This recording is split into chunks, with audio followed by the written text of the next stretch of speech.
the air grows heavier now, and the stillness of our tale begins to break.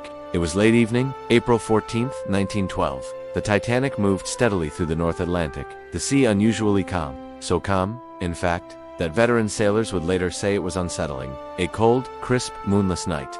Stars shone with a brilliance only possible far from land. The ship's bow cut silently through the black water, its lights glowing like a floating city adrift in the void. On the promenade deck, a few passengers lingered, wrapped in coats against the chill, gazing upward at the sky. Most had already retired, some after an elegant dinner, others after a stroll through the smoking lounge or the music room. The ship's orchestra had played into the evening, gentle waltzes and popular tunes of the day, before retiring themselves.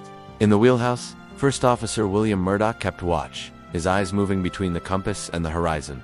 Two lookouts, Frederick Fleet and Reginald Lee, stood in the crow's nest. The air was so clear they could see the stars reflected in the smooth, dark ocean. But there was one great danger. Without the telltale white of breaking waves, icebergs would be nearly invisible until they were almost upon them. At 11:40 p.m., Fleet spotted it, a pale shape in the darkness, massive, looming, silent. He struck the bell 3 times and reached for the phone. Iceberg, right ahead. Murdoch acted instantly. Hard a starboard on the helm, engines reversed. But the ship's enormous mass carried her forward. There was no crashing impact, no splintering wood. Instead, a series of low, shuddering jolts as the iceberg's submerged ridge scraped along the starboard side, tearing into the hull below the waterline.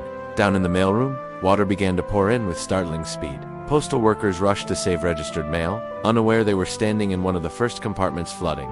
Far forward, in the steerage quarters, some passengers woke to the strange vibration and the sound of rushing water. Many at first went back to sleep. Captain Edward Smith was summoned. Within minutes, Thomas Andrews, the ship's designer, was inspecting the damage. His face, witnesses later said, seemed to fall when he realized the truth. The Titanic could remain afloat with any 2, perhaps even 3, of her watertight compartments flooded.